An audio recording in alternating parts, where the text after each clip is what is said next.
Momentos de Bizila, as suas dicas de filmes, séries, quadrinhos e discos. Olá, estamos aqui de volta com o nosso Momentos de Bizila e esse é em especial. A gente está aqui respondendo a um chamado do amigo Ricardo Selig lá da Collectors Room para participar da tag das HQs 2025. Olha aí, a gente participando desses momentos colaborativos aqui, né, do YouTube, primeira vez. Vamos experimentar para ver se funciona. São 15 perguntinhas, tá? A gente vai tentar respondê-las aqui o mais rápido possível, para vocês conhecerem um pouco mais da nossa coleção de HQs aqui, dos nossos hábitos de leitura e com uma série de indicações. Óbvio, já deixando bem claro para você que os gibis que forem aqui mencionados, a gente vai colocar aqui embaixo, tá? Nos comentários, na descrição do vídeo, aliás, nos comentários não, na descrição do vídeo. E queremos, obviamente, que vocês comentem, né? Enfim, a gente vai colocar os gibis todos e vamos colocar também os links para compra, caso você esteja interessado. O link da Amazon tá aí, à sua disposição, claro. Se você puder comprar na sua loja de quadrinhos favorita, muito que bem, você dá uma incentivada no mercado, mas se você achar que é mais fácil comprar na Amazon, muito que bem, o nosso link está ali para sua comodidade. E não muda nada para você, se você compra no nosso link, você ajuda a gente a continuar fazendo bom conteúdo, continuar crescendo. Se você ouve um barulho de fundo, é o gato caminhando, tá? Quem escuta o nosso podcast já conhece. Enfim, lembrando, antes de qualquer coisa, que se você chegou nesse vídeo, tá assistindo, não é inscrito, inscreva-se no canal, ative o sininho para receber as notificações dos nossos vídeos, vídeos longos, vídeos curtos, os áudios dos nossos podcasts para você escutar aqui, tudo dentro do canal do Imagina Se Pega no Olho, beleza? E óbvio, por favor, não deixa de comentar. Quando você dá o like, você ajuda muito, e quando você comenta, você ajuda ainda mais, porque o algoritmo, esse robozinho danado do YouTube, só entende que um vídeo é relevante, faz sentido, não sei o que, se por acaso as pessoas estão falando sobre ele e nele, né? Estão ali comentando nele. Muito bem? Então vamos lá. Hashtag das HQs 2025. Vamos começar. Vou olhar às vezes para cá, porque eu tô com o computador aqui para fazer a colinha das perguntas, tá? Fale sobre o último quadrinho que você leu. Opa, mas vai ser um enorme prazer. Estou falando aqui, ó, As Sereias de Haarlem, que é... Haarlem, na verdade, é uma cidade na Holanda, tá? Este quadrinho é um quadrinho nacional, escrito pelo Felipe Pan e com a arte lindíssima da Gil Guimarães, tá? Da Giovanna Guimarães. Cara, é linda, linda, linda essa arte. É uma HQ que fala sobre personagens que a gente pouco conhece, ou nada conhece, na verdade, né? Personagens ocultos, obscuros da Segunda Guerra, mas que estavam lá ativamente enfrentando os nazistas. Infelizmente, um assunto que a gente tem que falar com certa recorrência e anda muito menos do que a gente gostaria em moda, né? Hoje em dia. Mas a gente tem aqui uma história sobre 3 mulheres que formaram uma espécie de família, 3 jovens mulheres, na verdade, e que, com um trabalho quase de guerrilha, ajudavam as pessoas de cidades tomadas pelos nazistas e, óbvio, ajudavam a eliminar os nazistas também. O destaque é, de fato, esta arte aquarelada absolutamente desbundante da Gil Guimarães. Lindíssimo, lindíssimo. É uma HQ publicada pela editora Nemo, tá? As Sereias de Haarlem. E foi o último gibi que eu li. Vamos lá. Qual HQ da sua coleção tem a capa mais marcante ou bonita? Essa talvez tenha sido uma das respostas mais fáceis de dar de imediato. Eu pensei nessa HQ. No Coração da Tempestade, do Will Eisner. Essa capa sempre foi uma HQ autobiográfica dele, né? Sempre uma das minhas capas favoritas. Assim, linda, linda, linda de tudo. Absolutamente um desbunde. Assim. E eu sempre... E ao mesmo tempo é uma capa que diz muito com muito pouco, assim, né? Ou seja, o que ele precisa dizer tá aqui dito. simplesmente espetacular. Qual é a sua HQ preferida de super-heróis? Bom, aqui é o seguinte. A minha HQ favorita de super-heróis está nessa edição, mas eu acho que eu tenho uma coleção grande do Homem-Aranha aqui, inclusive tá nos planos para os próximos vídeos, tem um vídeo falando especificamente sobre o Homem-Aranha, mas enfim. Está aqui nessa edição, mas eu acho que eu tenho ela em outras edições aqui da coleção, que é, na verdade, uma das histórias mais bonitas. Talvez até... nos últimos anos ela passou a ser mais reconhecida e mais lembrada. Era talvez um pouco subestimada quando a gente falava de Homem-Aranha, falava lá sempre da última caçada de Kraven, não sei o que, a morte da Gwen Stacy e tal. As pessoas esqueciam um pouco dessa história. Então eu estou falando, eu vou abrir, eu deixei até marcado na página, tá? Essa aqui é uma antologia, uma coleção que tem um monte de histórias do Homem-Aranha, mas aqui em específico a gente está falando desta aqui, ó.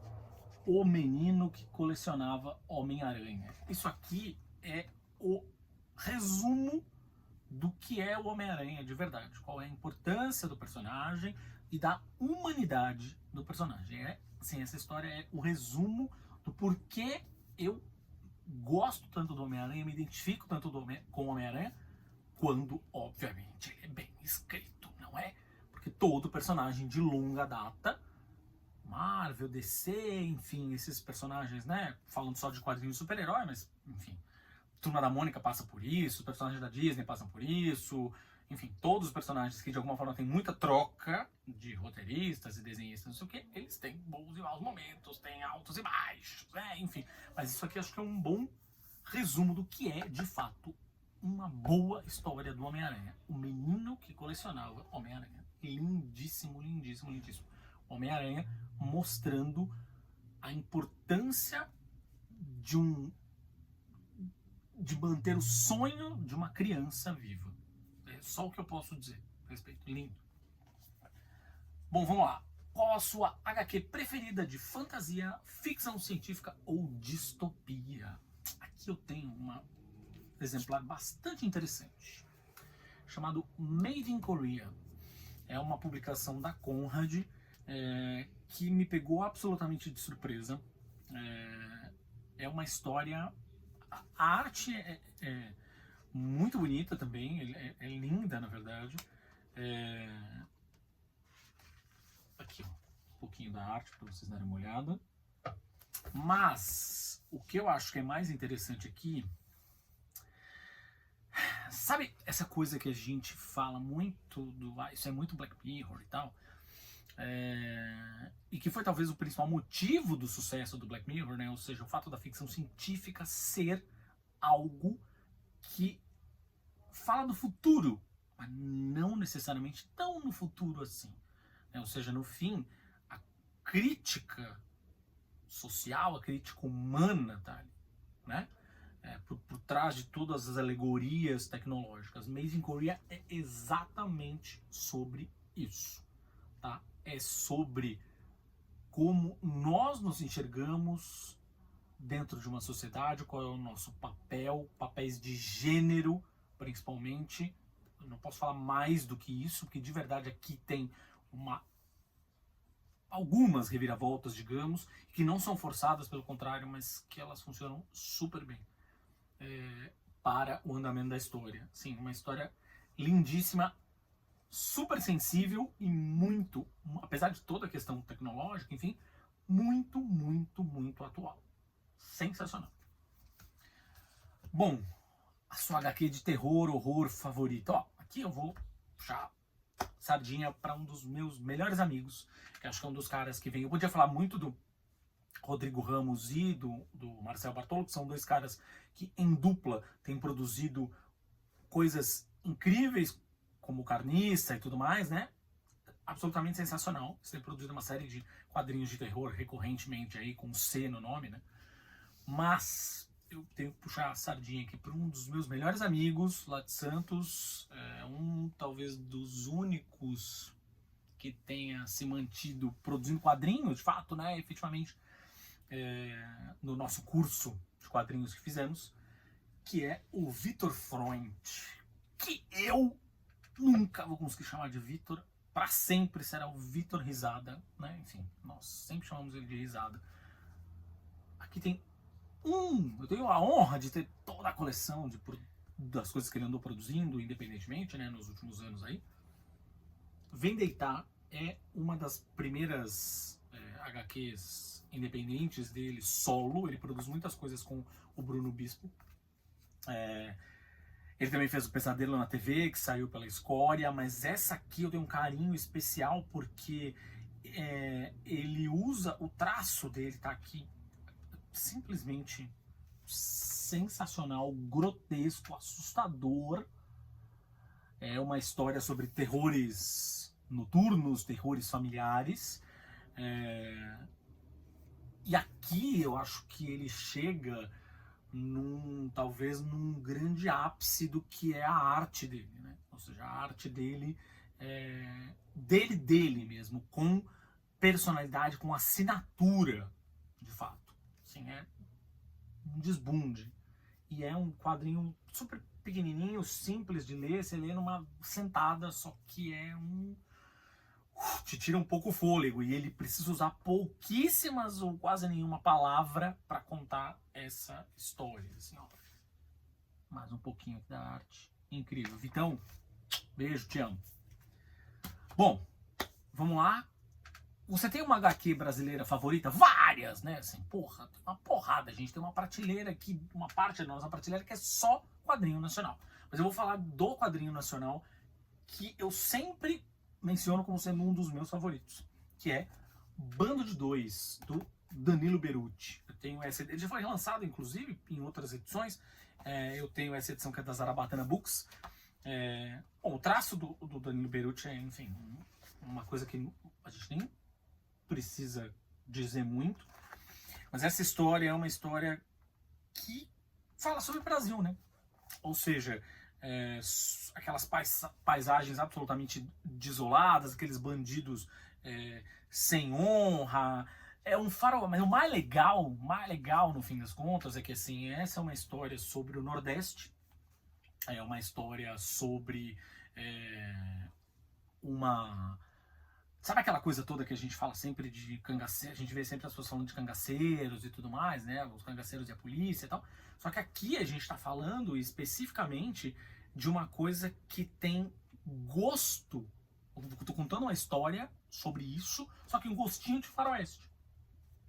De filmes de western americanos. Só que ambientado no Brasil. A capa é uma coisa, uma porrada, enfim. Bando de Dois, também sensacional.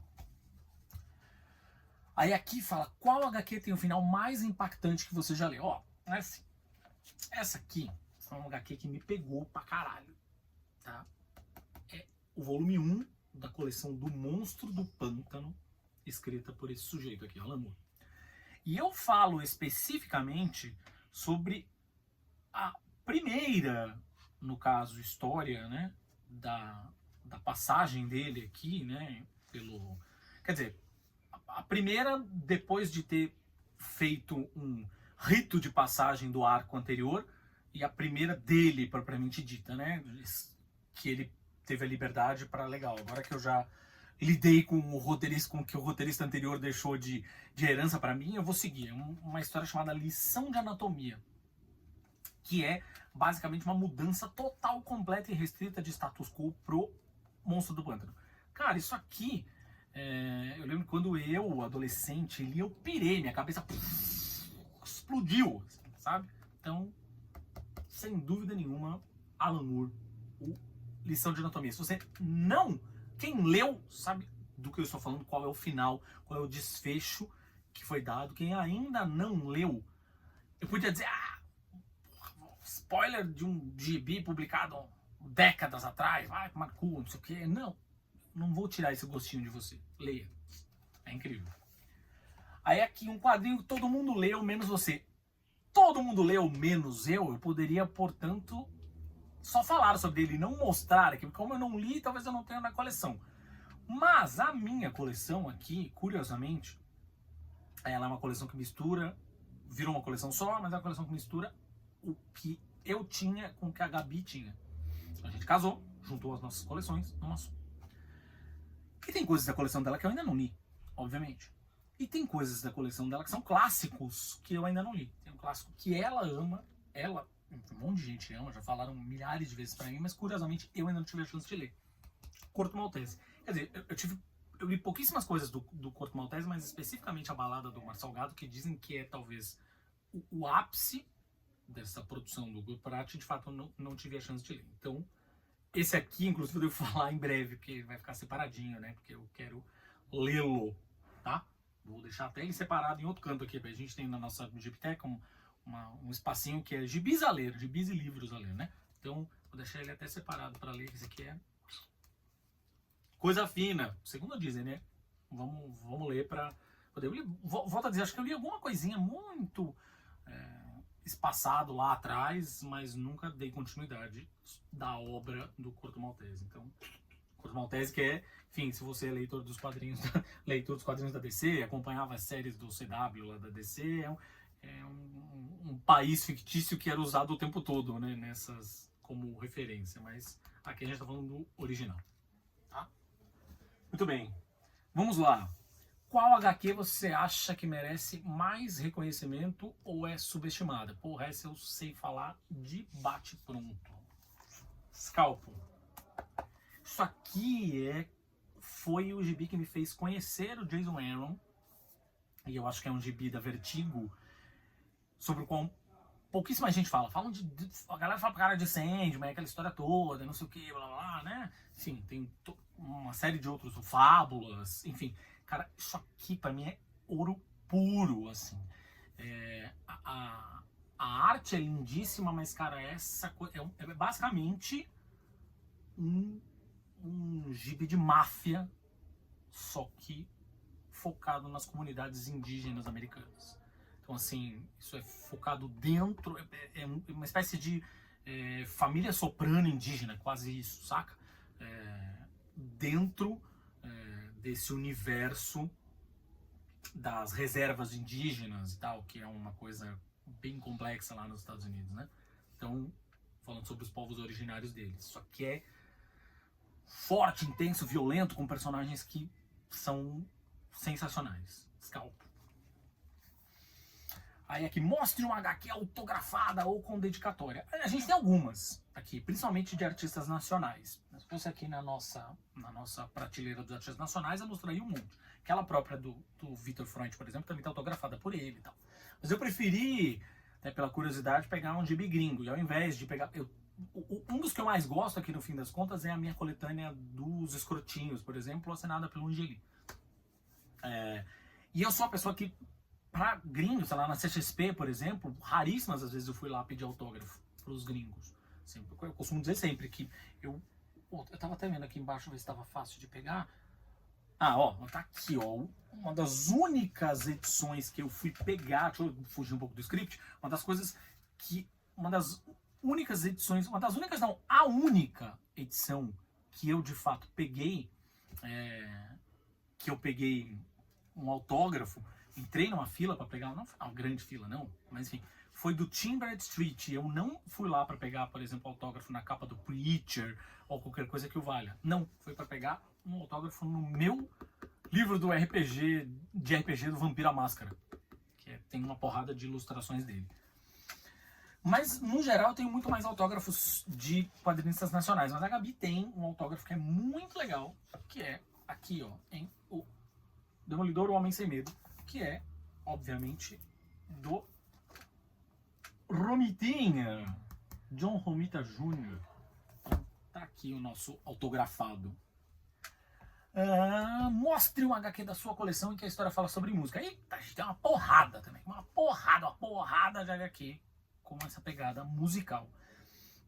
Já falei sobre algumas aqui. Temple of Shadows do Angra, tem do Slayer, tem o do Dio, que a gente também falou aqui num outro vídeo meu com a Gabi e tal. Mas eu vou mostrar esta aqui, que é nacional, que é pra mim uma das HQs nacionais mais incríveis também dos últimos anos. Terapia, tá? Terapia do amigo Rob Gordon, escrevendo com arte da Marina Cursi e do Mário Cal, que é incrível. Ou seja, é uma história sobre um jovem, um garoto que está fazendo terapia, tá começando a se encontrar enquanto pessoa, a lidar com seus próprios demônios interiores, e esses demônios interiores têm tudo a ver com blues.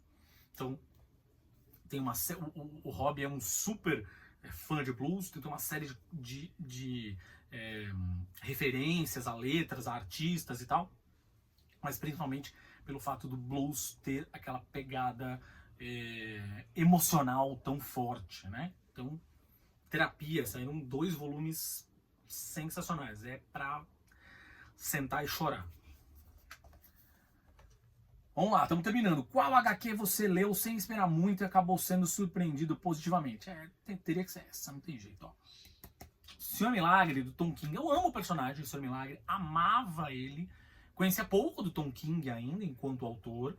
Sempre gostei muito do Senhor Milagre por conta da participação dele nos gibis da Liga da Justiça Internacional, a popular liguinha, né? Aquela coisa, humor, não sei o quê. Só que, quando eu fui ler esse treco, uau! Ele vai para um outro lado, completamente diferente. É um lado bem mais filosófico, existencial, ou seja, ele falando sobre um cara que fica questionando o seu papel, né? Ou seja, um sujeito que questiona, ele é um escapista, né? Ele é quase o Houdini do universo DC, e ele questiona o tempo todo o papel dele por ser metade criado pelos novos deuses, e tem uma herança de Apocalipse, enfim, tem uma mistura dessa guerra ancestral, e no fim ele acaba se encontrando na Terra, ou seja, ele acaba questionando muito o papel dele, e conforme você vai lendo a história, você vai percebendo que é uma história sobre depressão. Assim, é espetacular, de verdade. E a arte é do Mitch Gerrits, que tá, assim, linda, linda, linda de tudo. Aqui, ó, o Senhor Milagre com a Grande Barda. Eles são um casal sensacional aqui na história também. Qual HQ da sua coleção tem maior valor sentimental e por quê? Eu vou mostrar esta aqui, do Homem-Aranha. Especificamente esta, Maiores Clássicos do Homem-Aranha, que é uma coleção limitada. Ela tá até meio veinha, meio batida, por um motivo muito simples. Quando eu comecei a colecionar, né, montar minha coleção do Homem-Aranha, ela sumiu. Eu tinha todos os volumes desse Maiores Clássicos, que tem, enfim, aqui, principalmente grandes obras desenhadas pelo John Romita, né? E só faltava essa. E aí eu fui atrás, e não sei o que, tentei comprar em sebo, fiz garimpei e tal. Aí eu acabei encontrando um cara que tinha, quis negociar e tal. Foi todo um rolê. E no fim eu tenho muito orgulho de ter conseguido essa edição, de ter ela aqui com carinho, tá? Qual HQ você relê com mais frequência e por quê? Não podia ser outra. Homem Animal, do Grant Morrison. Cara, essa passagem é uma passagem sensacional, tão foda pra caralho, tão icônica quanto aquela do Alan Moore que eu tava mostrando. Aqui eu já vou no contrário, ou seja, muita gente quando vai falar dessa passagem do Homem Animal, até falei isso no podcast lá, né, no Fala Animal, do Léo Vicente, o Bud. O Buzz é ótimo, ele não é o Buzz do Toy Story, é o Bud. Eu falei que esta HQ é uma HQ, esse arco, na verdade, né, ou seja, de histórias, é um arco que as pessoas tendem a lembrar muito pelo Evangelho do Coiote, que é aquela história muda, que ele encontra o coiote do Papaléguas, enfim, é uma história lindíssima, icônica também, mas, cara, pra mim essa passagem inteira é incrível, inteira. Graças, a gente tem aqui o run, como eles dizem, né, todo, e aqui pra mim é muito legal, tem um sentimento muito forte, porque foi a partir desta HQ que o Grant Morrison se tornou vegetariano, né, ou seja, enxergando esta HQ ele se tornou vegetariano, e eu também. Ou seja, muito da minha convivência com a minha primeira esposa, mas o que eu li nesta HQ me fez tomar a opção de virar vegetariano. Então ela tem um valor ainda mais importante para mim. E eu releio ela sempre que eu consigo. Esse run inteiro eu devoro, pelo menos, sei lá, uma vez por ano, uma vez a cada 2 anos. E para encerrar, qual HQ você recomendaria para alguém que quer começar a ler quadrinhos agora? Ah, eu não tive muita dúvida não, tá? Já falei sobre essa HQ lá nos Review Express, mas volto a falar aqui. Arlindo, da Ilustra Lu, HQ nacional. Uma pessoa que nunca leu gibi na vida. Ah, você vai falar da Turma da Mônica. Ah, você vai falar da Disney. Não. Isso aí são as escolhas óbvias. Vou falar de uma HQ que é ultra colorida, que é super humana, super sentimental, né? Ou seja, um adulto tranquilamente seria apanhado de surpresa, porque os desenhos são meio cartunescos, tem um colorido meio fluor, assim, ó. Sabe aquelas, tipo aquelas canetas marca-texto que a gente usava muito nos anos 90, 2000 e tal? Então, pois é, mas um adulto pode até se enganar um pouco, assim, ah, não, isso é coisa de criança. Ele vai ler, vai falar, uou, pegou. E pega mesmo. É uma história sobre um menino que vai se descobrindo. E aí, ele mora no interior do Rio Grande do Norte, ou seja, uma coisa ambientada bem nos anos 2000 ali, então tem uma série de pequenas referências, vocês vão ver, de Britney, de Sandy Jr. e tal, né? Foi publicada primeiro na internet e depois virou esse encadernado que é... Você se pega absolutamente apaixonado pelo Arlindo, que é o personagem principal. Sim, de verdade. Não tem escolha. Você se apaixona por ele, ponto. Amor à primeira leitura. Então, isso aqui vale para um público mais jovem, vale para um público mais velho, de verdade, para pegar quem já leu, mas parou, quem nunca leu. Uma excelente porta de entrada, tá, Arlindo? Gente, é isso. Muito obrigado por vocês terem assistido este vídeo até o final. Volto a dizer, gostou, dá like, se inscreve no canal, comenta aí, né, os seus gibis favoritos, vai respondendo as perguntas. A gente vai colocar as perguntas também, óbvio, né, aí na descrição do vídeo. Responda também os seus favoritos em cada uma dessas categorias. Valeu ao lindo do Ricardo Selig por convidar a gente para participar desta tag das HQs 2025. Imagina se pega no olho com tudo.